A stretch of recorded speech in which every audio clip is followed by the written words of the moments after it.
Hello and welcome everyone to another Daily 8 on another Thursday. Phil Penarski here on the News 8 Live Desk, ready to bring you the top 8 stories of the day. And we begin today, as we do, with our top story. And this time we are talking about the port worker strike that is currently going on. It's taking place all along the eastern and Gulf ports of the United States, and many economists say that this strike is going to cost the American economy roughly $5 billion a day. The workers' union is asking for a $5 per hour increase for its 45,000 dock workers on its next 6-year contract. We spoke to several local experts on the matter on how this will actually impact us here in West Michigan, as well as others across the rest of the country if this strike continues past 2 weeks. Perishable foods like fruits and vegetables could be impacted, and after that, pharmaceuticals and drug prescriptions could also become scarce as well.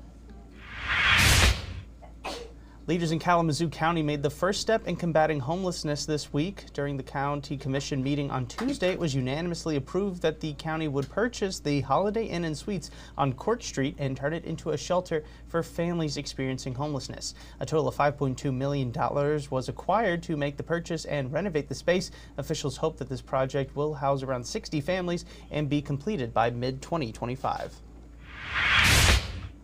Some really fascinating and important news coming out of the University of Michigan as researchers say that their trial run of a new piece of cancer-fighting technology exceeded their expectations. They referred to it as a tumor destroyer, and what it does is basically focus ultrasounds to break down tumors inside somebody's body without the need for surgery. The tool has been worked on for about 2 decades now and received FDA approval last year to treat liver cancer. More tests will need to be done, of course, before it is put into the mainstream, and researchers say that this really is just the surface of the technology's potential.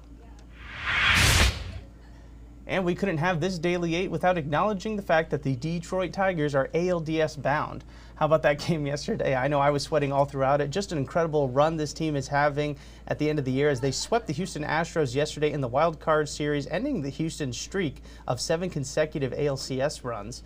The Tigers do get a bit of a break now as they get set to take on the Cleveland Guardians in the next round. Tigers know the Guardians pretty well as they've met 13 times already this season, and the series was pretty even split. It's in a 6-7 favor of Cleveland, but all those games seem to be pretty close. Game 1 of that series is set for Saturday at 1 p.m. with a chance to head to the ALCS. And a West Michigan company is donating equipment that was used during the Iraq War to the Smithsonian. Consolidated Resource Imaging here in the Grand Rapids area says that its counterterrorism work is being recognized by the Washington, D.C. Museum. The pieces were sent this past weekend and includes lots of photos from that time period. We have a bit of a behind-the-scenes look at some of the equipment and some of the things that were sent over, which you can find right now over on our website, woodtv.com. A new bar is set to open up later this month that hopes to give Grand Rapids a taste of Nashville. Rapid River Stillhouse will be located on Stocking Avenue Northwest and is part of the Rapid River Beverage Company. This new bar will include 3 different stories and a rooftop deck, giving it that Broadway Street vibe. A brand new food menu, whiskey tastings, and more will also be part of the bar as well. It has an opening date slated for October 18th. Now let's get you a look at the weather out there. Here is now Storm Teammate meteorologist Matt Kirkwood with your forecast. Okay, spectacular fall weather, even with a cold front coming into West Michigan today. You can see it, kind of a bisecting area out there, and overall just a few high-level clouds, lots of sunshine. Actually, the warmest day in the 8-day forecast. By the way, last year in the state we hit 86 degrees. We're not going to do that this year, but still temperatures above average with that sunshine and wind out of the south and west. Weekend forecast looks really nice, and you'll be able to see that small chance of showers out there. It looks like Friday morning and also on Sunday morning. So this is what we're tracking.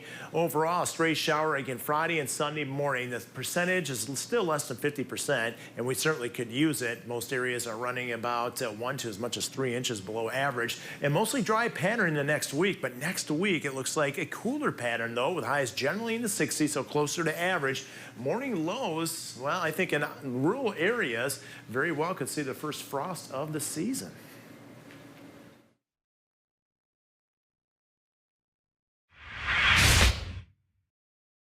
All right, thanks, Matt. And we are going to be sticking with that weather theme now as we have Our last story of the day in the latest Ask Ellen segment, Chief Meteorologist Ellen Baca answers the question, do cumulus clouds really weigh 1 million pounds? Well, it depends on the size of the cloud and how much water it actually holds. Now, Ellen does a much better job of explaining it than I ever could, and you can find her whole explanation right now simply by heading on over to our website, woodtv.com, and checking out the Ask Ellen section.